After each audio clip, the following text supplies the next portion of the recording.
Gente, teve uma interrupção aqui e Alguém ligou. alguém aqui entrou e ligou no meu celular e acabou que a gente perdeu um pouco esse contato. Ou seja, vai ter dois videozinhos aí, esse complemento, nós vamos compartilhar até onde parou e vamos compartilhar também esse complemento. Falta quase 20 minutos para a gente terminar a nossa aula. Então vamos voltar lá.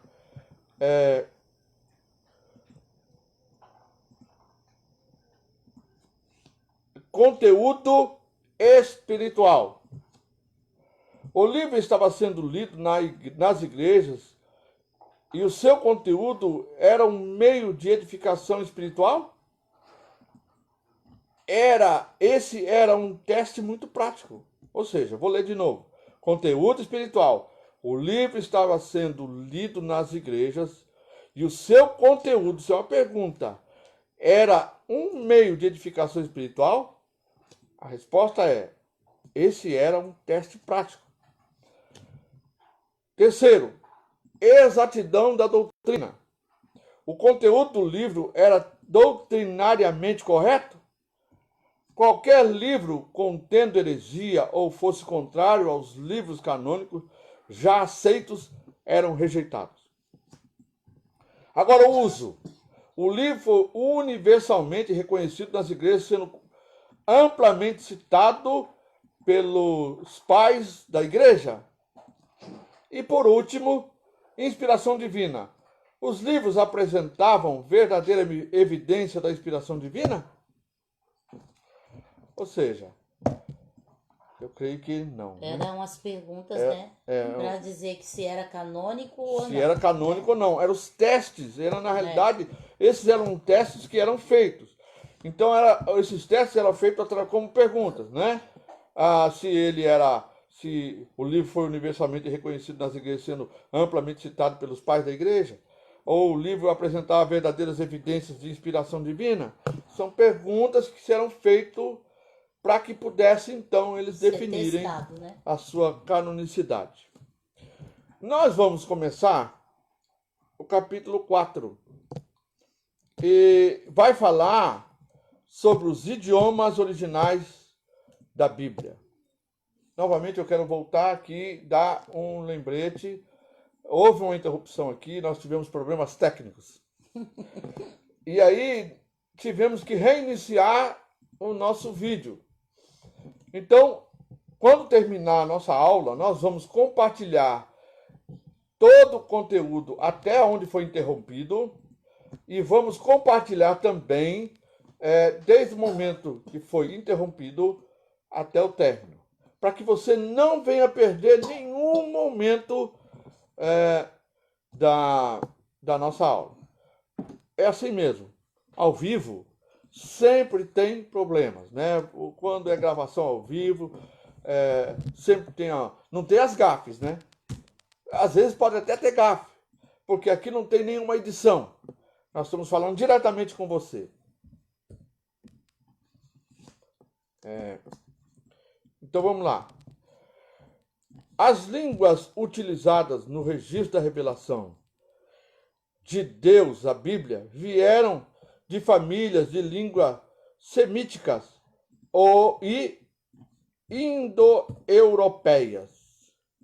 Se você está nos vendo aí, dá um sinalzinho. Dá um sinal.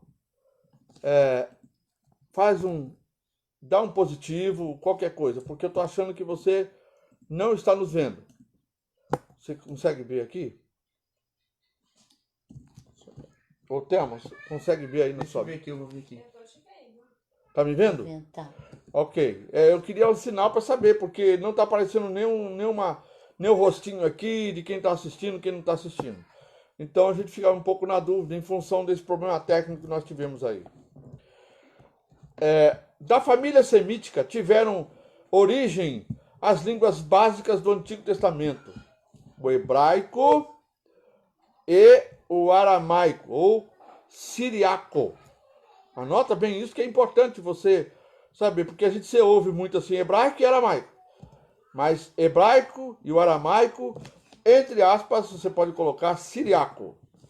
Além do hebraico e do aramaico, temos também o latim e o grego, representando a família indo-europeia. Essas línguas ainda continuam sendo faladas em algumas partes do mundo contemporâneo. O hebraico é a língua oficial do Estado de Israel. Anotou isso? É importante isso. O aramaico é falado por alguns cristãos nas vizinhanças da Síria. Ou seja, era a língua babilônica também, né? O grego, ainda que muito diferente dos tempos do Novo Testamento, é falado por muitas pessoas hoje. De modo inteiro, os fenícios exerceram um papel importante na transmissão da Bíblia ao inventarem o versículo básico da propagação da letra, ou seja, o alfabeto. Primeiro, vamos falar sobre o hebraico. Hebraico. Quase todos os 39 livros do Antigo Testamento foram escritos em hebraico, exceto algumas passagens de Esdras, Jeremias e Daniel escritas em aramaico. A mais extensa encontra-se em Daniel, que vai do capítulo 2, versículo 2, 4, ao capítulo 7, 28. A língua hebraica é chamada de Antigo Testamento, chamada no Antigo Testamento de língua de Canaã. Anota isso, que é muito importante, né? Aramaico. Não, a língua hebraica. Ela era no Antigo Testamento chamada de língua de Canaã. Isaías capítulo 19, versículo 18. Vamos ler, para a gente ter a confirmação. Isaías 19, 18? Isso. Naquele dia, 5 cidades do Egito falarão a língua de Canaã e jurarão lealdade ao Senhor dos Exércitos. Uma delas será chamada Cidade do Sol. Amém. Aí, a língua judaica ou o judaico, em Romano, 2 Reis, capítulo 18, versículo 26 e 28.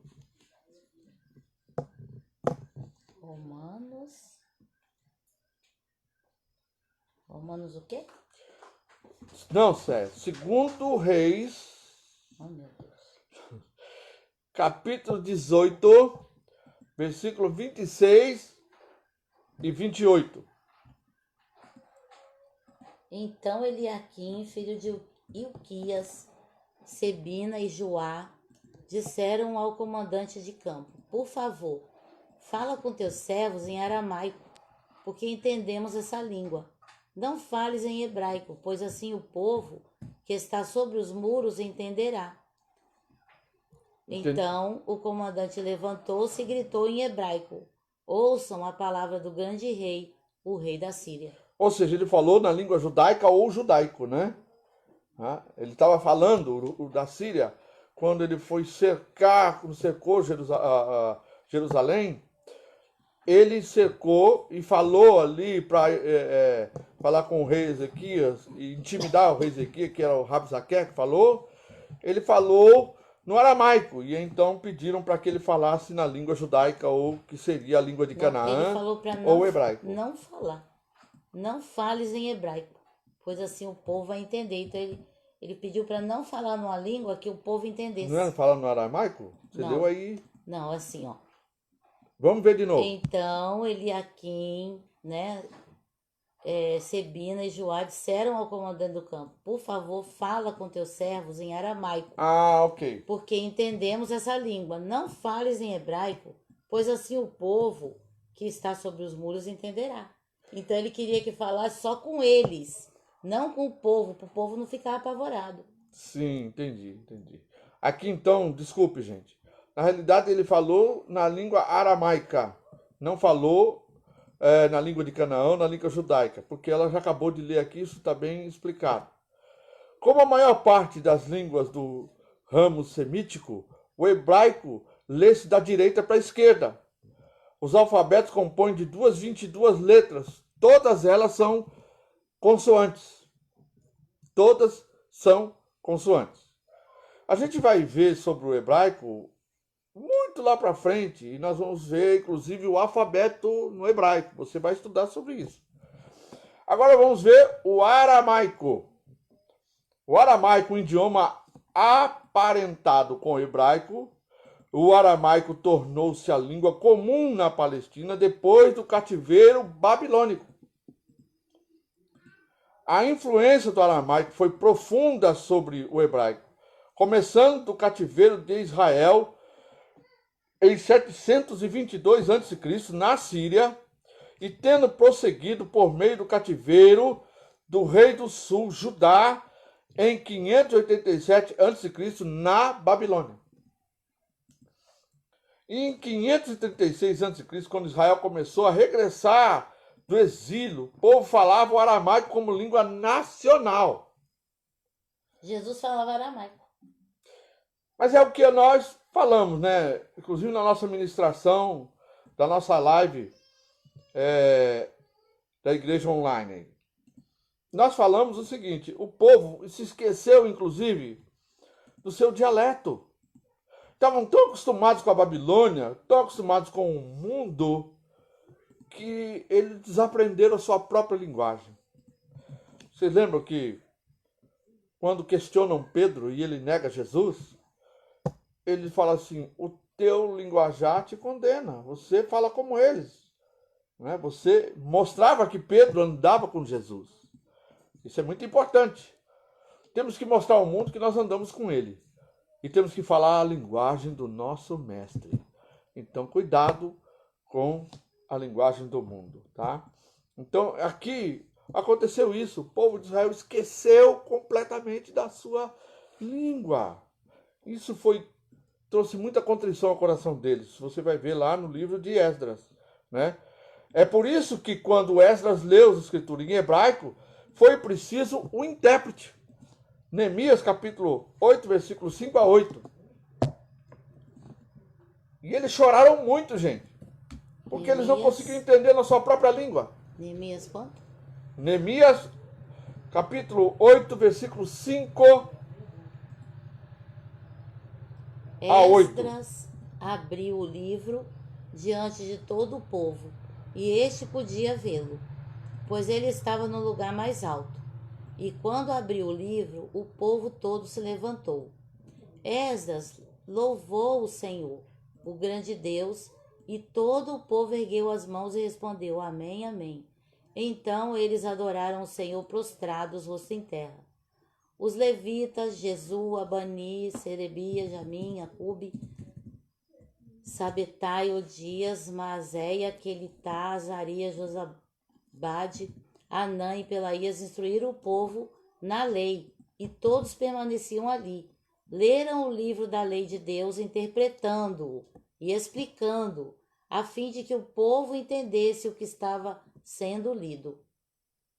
Amém. Ou seja, eles não entendiam mais a sua própria língua. Eles ficaram 70 anos na Babilônia e aprenderam completamente, né, a língua dos babilônicos. Existem algumas palavras aramaicas no Novo Testamento, como, por exemplo, Talitha cumi, ou seja, menina, levanta-te, que foi o que Jesus disse em Marcos 5,41, não precisamos ler. Efata, não vou nem ler porque já estamos no final. Efata, Marcos 7,34, você vai anotando aí para você ler. Eli, Eli, lema, sabactani. Deus meu, Deus meu, por que me desamparaste? Em Mateus 27,46, isso foi Jesus quem disse. Em Romanos 8,15 e Gálatas 4,6, o apóstolo Paulo usou a palavra Abba.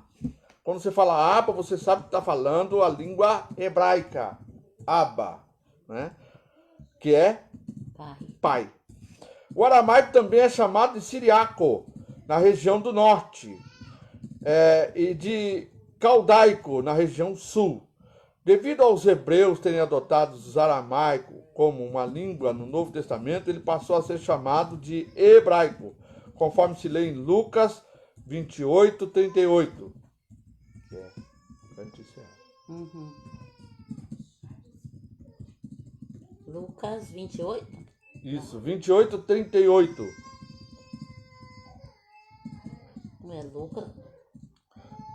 Lucas 23, 38, perdão. Que não tem. Cafundi aqui. 23, 38? Isso. Também não tem. Tem. Não tem? Tem. Havia uma inscrição acima dele que dizia: Este é o rei dos judeus. Amém. Que é INRI, né? Ok. Gente, somos gratos a Deus por vocês terem participado conosco dessa aula, mais uma aula do nosso Vem Estudar Comigo. Quero orientar você, se você perdeu, começou a acompanhar a partir desta aula, nós temos os vídeos que nós estamos compartilhando pelo Facebook. E se você, por exemplo, não conseguir encontrar, nos mande uma mensagem que a gente vai mandar o vídeo para você estudar, para você acompanhar o estudo do princípio ao final. E qualquer dúvida que você tiver, então você faça um comentário, escreva dizendo pergunta. E nós vamos então ver a resposta e vamos te responder. Amém? Que Deus possa abençoar a sua vida. E nós vamos marcar um encontro aqui com você na próxima quarta-feira, às 3 horas da tarde.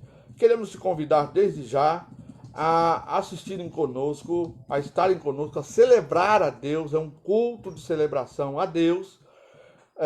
Amanhã, terça-feira, a partir das 20 horas, nós teremos um culto cheio da presença de Deus, cheio da glória de Deus, e a gente convida você a celebrar conosco. Não se envergonhe de você estar em frente a uma tela assistindo alguém do outro lado, mas adore a Deus, porque a Bíblia diz que os verdadeiros adoradores têm que aprender a adorar no lugar onde eles estão. Este é o tempo de nós aprendermos a adorar no lugar onde nós estamos.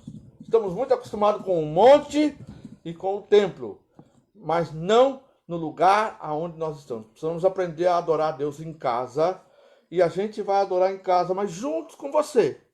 Então, se você puder, compartilhe também estas lições com outras pessoas e compartilhe também os nossos cultos, para que todos possam ser edificados. E o cunho dos nossos cultos é a preparação para o retorno de Jesus através do arrependimento. Precisamos voltar à santificação, a preparar-nos para a volta do Senhor. Que Deus possa te abençoar em nome de Jesus. Vamos orar? Vamos fazer uma oração. Você pode orar, você já orou da outra vez, mas ora de novo, que eu já falei bastante, né? Amém. Vamos orar. Senhor Deus, nós te louvamos, Senhor, porque podemos estar aqui estudando Tua Palavra, e te peço, Senhor, a Tua bênção sobre cada um que tem escutado a Tua Palavra, e que Teu entendimento, Senhor, venha sobre eles, porque a Tua Palavra é revelada, Pai. O que podemos, pelas letras, aprender, estamos aqui aprendendo, mas que o Senhor possa revelar o profundo, pelo Teu Espírito Santo. Em nome de Jesus, nós te agradecemos, Pai. Amém. Amém. Que Deus abençoe.